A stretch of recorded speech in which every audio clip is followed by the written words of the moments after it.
Ce jour est dédié pour l'élévation de l'âme de Shalom Ben Janet Hadjedj, Zechrono Livracha, de mémoire bénie, la question de David. Comment être honnête dans un monde de mensonges? Où est le problème? Le problème peut être dans un domaine de business où les personnes mentent, et nous, on est sans des juifs et on doit dire la vérité. Dans ce genre de cas, on sera toujours perdant et on ne pourra jamais... On est appelé le peuple hébreu, le descendant de Abraham à Ivri, l'hébreu. Chazal disent, parce que lui est d'un côté, Ever signifie un côté.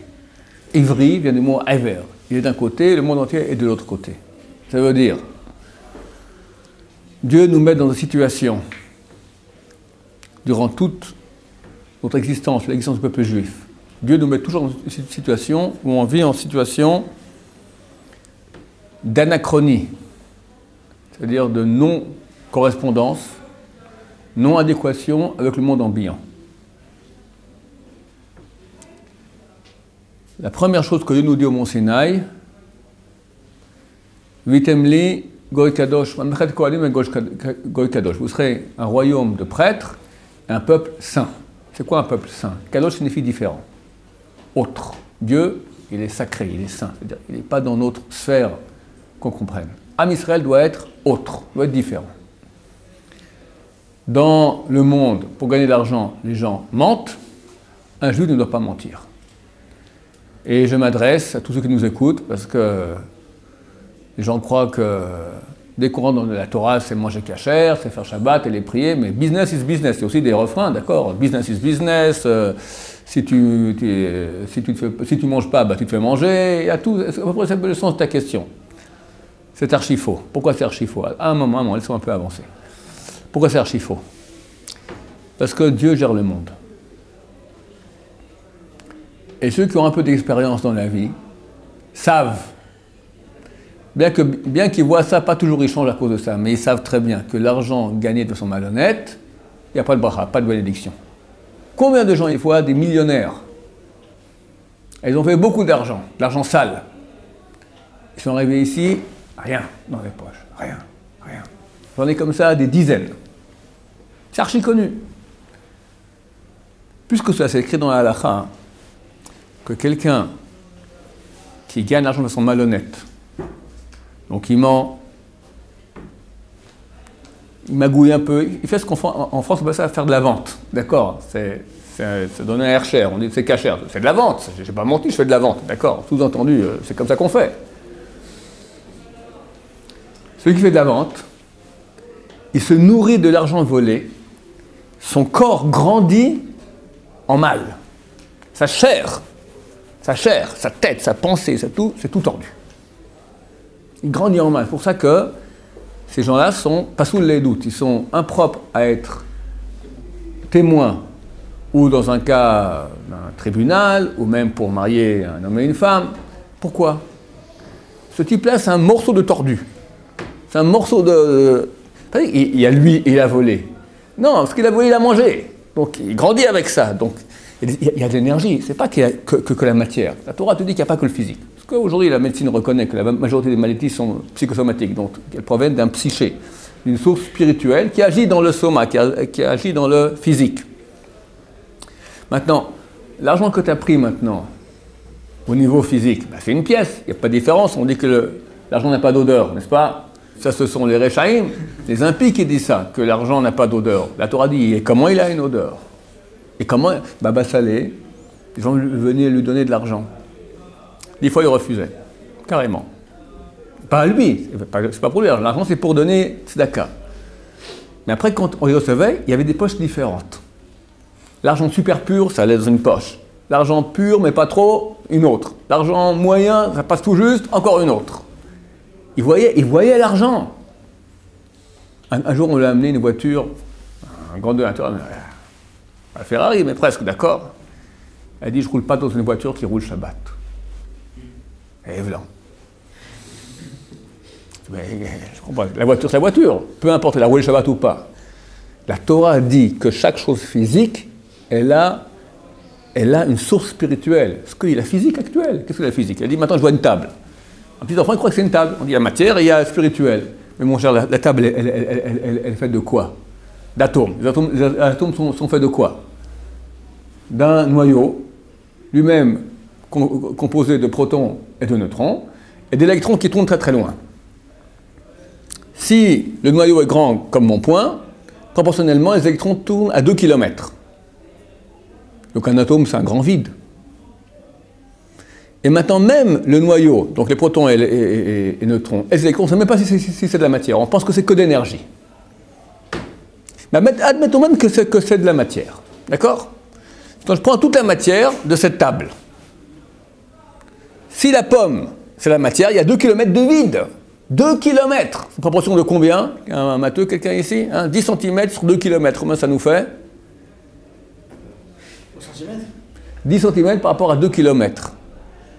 1 km, ça fait 1000. 1000 mètres. 1000 mètres divisé par 10, ça nous fait 10 000.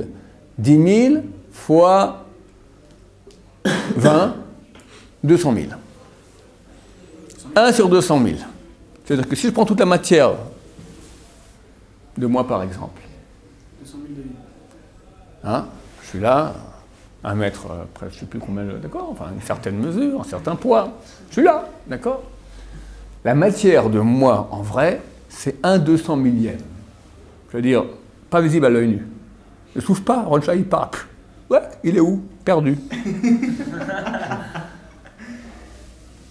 C'est rien. Alors qu'est-ce qu'on est? Ça, c'est la matière. La matière. On n'est même pas certain que c'est la matière, on pense que c'est de l'énergie. Alors pourquoi est-ce qu'on nous voit? Bon, il y a un champ électromagnétique, des champs, etc. D'accord? C'est des champs. C'est du spirituel, là, un champ. C'est quoi un champ? C'est pas un champ dans lequel on laboure. Des champs électromagnétiques. Donc, ce que dit la Torah il y a 3500 ans, la science, elle le dit aujourd'hui. La réalité, elle est spirituelle. Maintenant, tu as une image de ce spirituel qui est la matière. C'est une image. Donc, si le spirituel, il est tordu, ben, l'image, elle est tordue aussi. Ah, je vois pas. C'est pas parce que tu ne vois pas avec tes yeux de matière que le spirituel, pour autant, est le même. Tu as de l'argent pourri et tu as de l'argent propre. Et on voit bien. Il y en a qui voient, comme. Il y en a qui voient, bien sûr qu'il y en a qui voient. Maintenant, plus que cela, il est écrit que celui qui vole une pièce à son prochain, son âme, il lui vole. Il vole son âme. Ça veut dire quoi? On voit aussi une autre chose. Comment est-ce qu'on dit de l'argent en hébreu? Kesef. Comment on dit en plus dans la Gemara? Mammon, Maot, et encore un mot? Damim. Damim. C'est quoi damim en hébreu? Du sang. Pourquoi tu appelles l'argent du sang? La Torah, elle dit que l'âme, elle est dans le sang. Alors pour laquelle on ne peut pas boire du sang, parce que le sang, c'est le véhicule de l'âme, la partie la plus proche de l'âme. Tu vois qu'aujourd'hui, un temps, les médecins, ils analysaient quelqu'un, ils prenaient le pouls, machin. Aujourd'hui, rien du tout. Prise de sang, on sait tout de suite ce qui se passe. Tout de suite. Le sang, c'est toi. La Torah dit ça. Le sang, c'est toi. Le sang, c'est toi. Donc c'est spirituel. Donc quand tu prends le sang d'un animal, tu ingurgites l'âme de l'animal. C'est très très mauvais. Pourquoi est-ce qu'on appelle l'argent le sang? Parce que le sang, c'est l'âme. Donc l'argent, c'est l'âme de la personne. L'argent, c'est le sang de la personne. Ça veut dire quoi? Ça veut dire que je viens sur Terre maintenant, avec un corps, avec une âme, et j'ai un job à faire. Je dois réaliser cette âme. Je dois me réaliser. Comment je me réalise? Chaque jour, je reçois une partie d'âme, qui a un potentiel de vie, où je perds mon temps, je lis Picsou dans mon lit, je joue au backgammon avec quelqu'un, je perds mon temps. Si c'est utile, parce que tu as besoin de décompresser, ça va, mais si c'est tuer le temps pour tuer le temps, bah, tu te tues toi. Ça veut dire qu'à la fin de la journée, ton âme, elle est vide. Tu n'as rien fait. Tu as reçu un potentiel de vie, tu as fait zéro.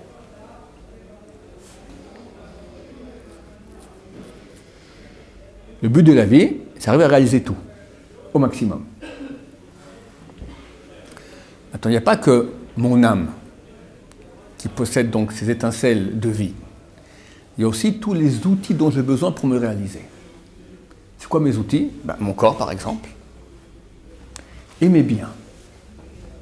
tous mes biens que j'ai reçus, ce sont des parties de moi. Elles contiennent des étincelles de mon âme. Et grâce à elles, je peux me réaliser. Donc chaque pièce d'argent que j'ai, pourquoi Dieu me l'a envoyée? Elle contient une partie de mon âme.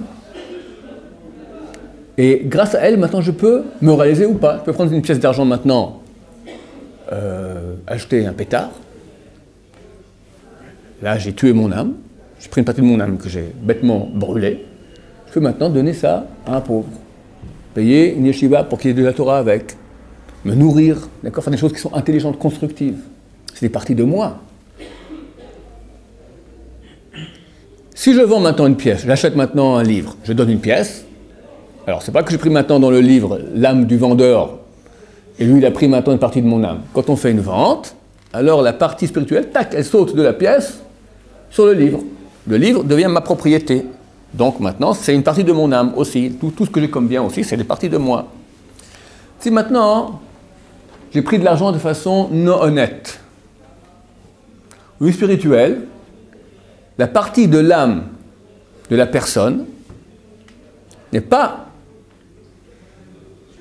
pas passé, on va dire, je lui ai vendu maintenant, un panneau solaire. D'accord? Si c'est des goyim, Aucune différence. prends l'âme du goyim aussi. Plus grave. Plus grave. Plus grave de voler un non-juif que de voler un juif. Dans Shulchan Aruch, Rosh Mishpat, chapitre 348, c'est marqué que c'est un lave de Horaïta. Et en bas, il y a le Biur Agrat, tout ça, qui dit que c'est plus grave de voler un goy que de voler un juif. Plus grave. C'est pas comme les juifs. Par Chibou Hashem, sans Chibou Hashem, sans Chibou Hashem. La nuit, tu rentres, personne ne sait ce que c'est, d'accord? Plus grave. T'entends bien? Amène-moi s'il te plaît. Prochaine Mishpat. Kol hagonev, tout celui qui vole. Au juge Shulchan Aruch maintenant, Prochaine Mishpat, chapitre 348, à apprendre par cœur, messieurs et messieurs dames les internautes. Tout celui qui vole, la valeur d'une prouta. Une prouta, c'est la valeur de 1/40 d'un gramme d'argent pur. Ce qui équivaut aujourd'hui environ à 6 ou 7 centimes d'euros. Transgresse une interdiction de la Torah, lot ignovu, vous ne volerez pas. Et il a l'obligation de payer, donc de rembourser ce qu'il a volé, que ce soit celui qui a volé l'argent d'un juif ou s'il a volé l'argent d'un non-juif. Qu'il ait volé une personne grande ou un enfant. Les petits enfants, hein, la petite voiture, c'est pas grave, je lui prends. D'accord? C'est aussi du vol. Le gras, donc, il y a 300 ans, il cite le Tosefta. Tosefta, c'est du contemporain de la Mishnah. Ce sont les écrits de Chazal qui n'ont pas été mis dans la Mishnah. Il y a 3 sortes. La Mishnah, c'est ce qui est le plus solide. Après Tosefta, après les Braithot. Donc Tosefta, c'est une valeur énorme. Plus que le Gemara. Donc, dans la Tosefta, c'est marqué Hagozel et Ha'akum, celui qui vole le non-juif, Chayav l'Arzir, l'obligation de lui rendre. Chamour Gezel Akum, il est plus grave de voler un non-juif que de voler un Israël, un juif. Bien compris, messieurs? Ok. Donc, quand je vole, l'opération d'intervertissement des étincelles n'a pas lieu. J'achète maintenant le livre à quelqu'un, je donne de l'argent. Cet argent a des étincelles à moi. Il passe dans le livre. Ok? Donc quelqu'un me vend le livre. Il me dit, ça vaut 50 shekels. C'est faux, ça vaut 10 shekels. Je donne 50 shekels. Qu'est-ce qui se passe? 10 shekels passent dans le livre, parce que c'est ce qui est honnête. Ce qui est malhonnête, les 40 shekels, c'est-à-dire 80% des étincelles de sainteté qu'il y a dans l'argent que je vais donner, restent là-bas. Sur le marchand de prix. Pardon? Et quand on marchand de prix? Quand on marchand, si c'est honnête, c'est honnête. Si c'est malhonnête, ça ne va pas. Si on parle maintenant d'une chose qui est malhonnête, d'accord? Quelqu'un, il m'a fait de la vente. Ça veut dire, sous-entendu, c'est malhonnête. Il n'a pas dit toute la vérité, etc. Maintenant, qu'est-ce qui se passe? Je donne l'argent. 1/5, 20% qu'on ne m'a pas volé, les étincelles viennent dans le livre, c'est mes étincelles à moi, ça reste à moi. Avec ça, je vais travailler, je vais faire le tikkun de mon âme, je vais réparer mon âme, je vais arriver à me réaliser. Mais il manque maintenant 80%. Qui sont où? Chez monsieur, le voleur. Alors lui reçoit une pièce avec des étincelles de Ron Shaya. Qu'est-ce qu'il va faire avec? il peut pas les réparer, c'est les miennes. Quoi qu'il fasse, il ne peut pas réparer mon âme, il peut réparer son âme, pas la mienne. Donc moi, je peux réparer la mienne? Je ne peux plus, c'est plus chez moi cet argent. Cet argent, il était utilisé pour faire ce que Dieu m'a donné maintenant pour faire le tikkun de mon âme. C'est les outils que j'ai besoin pour me réaliser. Je ne peux pas me réaliser, il manque une partie. Chazal dit, tu as volé une prouta à une personne, tu as volé son âme, tu as volé son sang. Comment on répare? Eh bien, on revient en Gilgoul. Les deux doivent revenir, réincarner sur terre. Dieu nous en préserve, de nouveau renaître. Allez, et après commencer, et la rougeole, et apprendre à marcher, et les dents, et après l'école, et le bac, Hachem Ishmor. D'accord? Pourquoi les deux? Hein? Celui qui s'est volé, pourquoi il revient? Alors, celui qui a volé doit revenir maintenant, rendre. Dieu va faire en sorte qu'il aura l'occasion de rendre l'argent à celui à qui il va rendre. À celui qui n'a pas pu faire le tikkun de son âme, qui est venu imparfait au monde, de revenir sur terre maintenant pour se parfaire. Il doit reprendre l'argent qui lui manquait. S'il pardonne, ça va. S'il pardonne, ça va. S'il pardonne. Et le type qui a volé, bien qu'on l'a pardonné, il n'a pas fait la mitzvah de la Torah de rendre. Il a mis ça de rendre. Cette mitzvah, il n'a pas faite. Mais au moins, donc lui, il a un problème. Mais au moins, son problème du voleur est moins grave parce que le volé a pardonné et le volé n'est pas obligé de revenir sur terre pour cela. Des fois, quand Dieu a une grande pitié de la personne qui était volée, il fera en sorte que le voleur, revenu en Gilgoul, en réincarnation, remboursera la descendance du volé. Voilà à quel point c'est grave. Quelqu'un qui a volé, il ne sait pas qui il a volé. Qu'est-ce qu'il fait avec? Il a l'argent. Il a volé, il sait qu'il a volé, qu'est-ce qu'il doit faire? Et Marzal dit, tu dois rendre, mais je ne peux pas rendre. Alors tu vas maintenant, avec cet argent-là, volé, tu vas faire un bien public. Tu offres des soudourim à la synagogue. Tu offres, je ne sais pas moi, un banc public. D'accord? Tu fais une chose, un bien public, on espère comme ça que la personne volée ou sa descendance viendra et profitera de cette chose-là. Et comme ça, toi, en quelque sorte, tu as remboursé. Alors ta question, David. Ok, moi je veux bien être honnête, mais autour de moi, ça ne va pas. Alors je vais t'expliquer une chose. C'est Dieu qui gère le monde. Quand quelqu'un va droit, au début c'est dur. C'est dur parce qu'on est c'est comme ça, il faut comprendre. Le mensonge, le vol, tout ce qui est mal, paye tout de suite. Il y a un principe qu'il faut comprendre. Le Yetzer Hara parle le langage immédiat. Le Yetzer Hara, tout ce qu'il me dit, si tu regardes maintenant le futur de ce qu'il te propose, c'est mauvais. Chaque proposition du Yetzer Hara du mal, si tu regardes dans le futur, ça ne mène rien de bon. Le problème est que lui te dit, écoute, regarde ce que je te propose maintenant. Le Yetzer Hara, il paye cash. Cash. Fais ce que je te dis, tu as tout de suite du profit. Le Yetzer Hara Tov, la Torah, elle te dit, maintenant tu n'auras rien. Tu vas souffrir, mais tu construis. À la fin, tu auras. À quoi ça ressemble? Quelqu'un qui fait les vacances, comme disait La Fontaine, d'accord? Ces gars-là ont chanté tout l'été, fut bien fort dépourvu quand l'hiver fut venu, l'automne fut venu, d'accord? Je me souviens bien, après 50 ans d'oubli. Quelqu'un va maintenant, on est en plein été, va au bord de la mer. Il kiffe, fait ventre, dos, trempette, revenu, ventre, dos, trempette, revenu, tout l'été. L'autre, il dit non, je vais construire ma maison. Il pioche, il creuse des fondations, 35 à l'ombre, il n'en peut plus. Après, il va le construire, il met du ciment, tac, tac, tac. Il voit l'autre, dos, ventre. Il fait comme ça. Un a construit, l'autre a profité. C'est vraiment ça. Le Yetzer Hara te dit profite. Mais quand tu profites, tu ne construis pas. Tu n'auras rien après. Que l'amertume, il faut que vous compreniez. Beaucoup de gens m'écrivent, ils ont kiffé. La facture, elle est amère. Très, très, très amère. Très, très, très amère. C'est du regret. C'est une destruction terrible. De tout, de lui, de la famille, des enfants. Tout est bousillé. Et la santé après, bousillé. Et là, il souffre. Il construit. Alors il a souffert, mais après il a tout. C'est comme ça fonctionne. Aussi au niveau du vol. Quelqu'un va voler, il a tout de suite de l'argent. Cet argent, s'il le garde, il l'utilise, il se bousille. Ou bien il le perd. D'habitude, il y aura les deux. Et il se bousille et il le perd. Il n'y a pas la bracha là-dedans. Donc il perd tout. Et il est content, il a gagné 10 000, 100 000 euros, d'accord, beaucoup d'argent. Il y a quelqu'un, machin, tatati, tatata, il claque tout, rien. Ou il claque pas tout, mais ça finit pas bien. Ça finit pas bien, c'est clair. Une chose pourrie ne peut pas amener le bien. C'est tellement évident, cette chose. Quelqu'un va aller beaucoup moins. Il n'aura pas autant d'argent.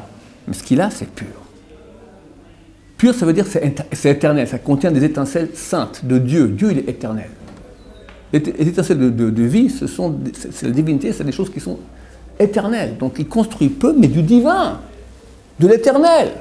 Alors il a peu, mais ça tient, c'est une construction solide. Et il va au Lamaba, bien. Il a au Lamazé, peut-être pas en Cadillac, peut-être pas en Ferrari, mais il a au Lamazé droit, bien, construit. Après, tu fais une étude comparative entre lui et l'autre, d'accord, le voleur et le type honnête, il n'y a pas photo, il n'y a pas photo, il n'y a pas photo. Mais il faut comprendre, parce que c'est dur. Des fois, ça ne paye pas très vite. Ça paye. C'est Dieu qui paye. Dieu, il est garant. Le Yetzer Tov, il dit, écoute, je n'ai pas d'argent, je te fais un chèque. 1, 0, 0, 0, 0, 0, 0, 0, 0, 0, 0, infini. Et oh, c'est une somme énorme, ça. Qui me garantit? Lui. Ça va? Ça garantit. Dieu, il paye infini. Mais c'est un chèque. C'est un vrai chèque. Mais c'est marqué, on paye plus tard. La date, plus tard. Quand? Plus tard. C'est pas ton affaire, quand? Plus tard. Il faut choisir. C'est dur. Et c'est ça notre mission. On vit dans un monde de jungle, c'est vrai. De menteurs, de magouilles, C'est inimaginable. J'en ai parlé il y a quelque temps aussi sur Internet. On voit que ça toute la journée, du mensonge. Les gens ne se rendent pas compte à quel point ils montent sans cesse. J'avais raconté ça sur Internet déjà. Ma fille, c'est comme les dealers qui vont dans les écoles donner un peu de pétard gratuit aux enfants de 12 ans pour les addicter, d'accord? On veut t'addicter à la consommation. Alors chez nous, ils envoient des journaux gratuits. Une fois par semaine, c'est gratuit. Mes enfants, ils prennent, ils lisent. Moi, j'aime pas, parce que les journaux, c'est beaucoup de mensonges. Et rien, c'est parler pour parler, d'accord? Une fois, ma fille, de, je sais pas, 12-13 ans, elle lit avec passion un journal que de pub. Que de pub. Que de pub, d'accord? Je lui dis, je te donne 10 shekels. Pour elle, c'est une somme faramineuse, si tu me trouves une pub sans mensonge. C'est impossible, comme tu m'as dit. Qu'est-ce que tu vends? Allez, dis-moi un article. Hein? Une maison. Votre maison de rêve. Il y a une photo. Tu as la piscine. Si c'est un truc pas caché, tu as la bonne femme aussi avec. Parce que soi-disant, quand tu achètes ta maison, tu achètes la bonne femme aussi avec. C'est normal. C'est une connotation. Pourquoi ils mettent la bonne femme avec? C'est une connotation. C'est comme ça que ça fonctionne. C'est du mensonge déjà. Ni rêve, ni rien. Ni rêve, ni rien. Toutes les pubs où on voit lui souriant avec les enfants, d'accord? Ça dépend dans les pays. Il y a des pays, c'est sans, ça dépend de l'éducation, d'accord? Il y a des pays dans la pub avec 2 enfants, d'accord? Une sans enfants, lui souriant, elle derrière, les cheveux au vent, comme ça, souriant, la famille, heureux, d'accord? On te vend, je sais pas moi, le rasoir qui rase de près. Qu'est-ce que j'en sais? N'importe quoi, d'accord? C'est tout des histoires.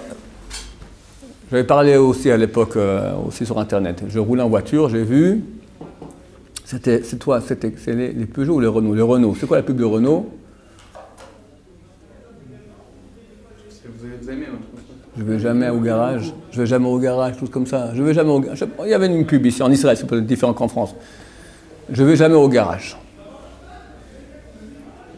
Oh, bonne qualité. C'est vrai? Jamais au garage. C'est un mensonge. On me dit, tout le monde sait que c'est un mensonge. Oui, mais ça nous habitue maintenant, ça nous habitue à mentir. On sait très bien que la personne ment, et tout le monde sait que je mens, alors on ment, et tout le monde ment, et tout le monde ment, et tout le monde ment, et au bout d'un moment, le plus grave, c'est qu'on se ment soi-même. Les grands vendeurs, les grands magouilleurs, ne peuvent pas se marier. Ils ne savent pas être vrais avec leur femme. Dès qu'il y a besoin de magouiller, ils magouillent aussi avec leur femme. La femme, elle ne supporte pas, et Shabbat. Ken. Vous avez dit une fois qu'il y a des mensonges qui sont autorisés. C'est vrai, c'est vrai. Quelle sorte de mensonge serait autorisé comme dit dans les contrats? Tous les mensonges qui sont dans un but de gagner sont interdits. Tous les mensonges qui sont dans un but d'établir la paix, pour le bien, c'est-à-dire pour l'autre, sont permis. Et conseillés, et conseillés. Si maintenant je lui fais une vente, je sais que ça vaut pas ça, mais l'autre il est content. Et je fais ça moi pour mon cher Baïd, pour offrir des fleurs. Alors, ça c'est un intérêt, tu fais par intérêt. L'autre il est content, il ne connaît pas les prix, il est content. Tu l'as bien eu. Il est content. C'est un vol de la pire espèce qui soit. S'il est content, c'est quoi le problème là? Tu l'as volé. Pour moi, parce que moi je connais, lui il connaît pas, il est content. Tu l'as volé, c'est pas honnête, c'est pas droit, c'est pas honnête. C'est pas honnête, tu l'as volé. Tu l'as volé. Mais qu'est-ce que vous appelez du vol? Moi je l'ai pas volé parce que lui il sait pas. Pour lui, c'est dur pour moi. C'est dur pour moi d'arriver à un stade où je vais expliquer c'est quoi ce qui est pas honnête. Tu vends une chose. Tu vends un mouchoir. Ce mouchoir sur le marché, tu sais, il vaut 2 francs. Puis monsieur, ce mouchoir-là, c'est quelque chose d'extraordinaire. Je vois un prix, 5 francs. Mais c'est un prix de prix, hein, parce que je vous aime bien. Ah ouais, je suis content, hein, d'accord, tenez 5. Est-ce que tu comprends que tu l'as volé 3 francs? Tu comprends ça? Non, il est content, tu me dis. Bon, excuse-moi, il faut bien travailler pour comprendre. Le but n'est pas que tu sois content, le but, est-ce que c'est honnête? Honnête signifie que tu le vends au prix que ça coûte vraiment, sa valeur. Genre sur le marché. Il y a des gdarim, non? Oui, il y a des choses qui ont valeur, pas de valeur, je sais pas. Des choses complètement. Un jeu d'argent en casino, par exemple, on a de la mais où? On donne ou on prend rien? Le casino? Par exemple, on donne, des fois on reçoit rien quand on donne. Ça s'ouvre le casino. Si quelqu'un décide de prendre son argent, jeter à la poubelle. Mais là, mais le Hein? Ah ouais, on t'a pas volé ici. Oui, toi, dans ta pleine conscience, tu dis je donne l'argent au casino. Bon,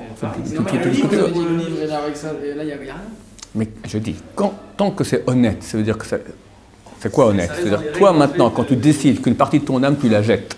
Tu peux la jeter au casino, tu peux la jeter à la poubelle, tu peux la jeter. Alors c'est toi qui as voulu. C'est toi qui as voulu. C'est foutu pour toi, bien sûr c'est foutu pour toi. L'argent au casino va leur demander. D'accord? Qui a gagné une fois au casino? Je veux dire, tu gagnes un peu, puis après, d'accord, tu gagnes au début, après tu perds tout. C'est comme ça.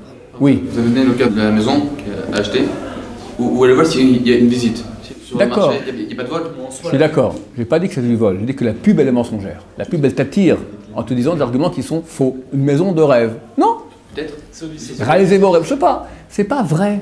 Pour les gens Mais dis. Qui la maison leur passe, c'est pas leur rêve. Mais pour les gens qui peuvent. Écris. Maison en vente. Tu mets, voilà, métrage, l'UE, machin, tout ça, prix. Voilà. C'est vrai que c'est pas une bonne pub. La pub signifie maintenant exagérer, montrer trop. Tout le monde le fait, c'est vrai. Alors j'ai pas dit que c'est du vol, faire une pub. J'ai dit que tu es dans un monde de mensonge, c'est autre chose. C'est pas le vol, c'est pas le vol. C'est un mensonge. Parce que tu dis que maintenant tu suggères des choses qui sont pas en vrai. Je parle pas du vol maintenant de la maison, je parle de la pub. La pub, elle n'est pas vraie. Il ne faut pas croire. Et j'ai donné ça comme exemple, qu'on est entouré de pubs, ça veut dire qu'on vit dans un monde où on raconte des mensonges toute la journée, on est habitué. À cause de ça, on croit que c'est pas si grave. Oui. Attends, j'étais avant, Dan David, oui. Ça veut dire que le vol, si on veut faire tchouva sur le vol, c'est quand en allant vers la personne et lui rembourser, ou bien on peut se dire... La tchouva du vol.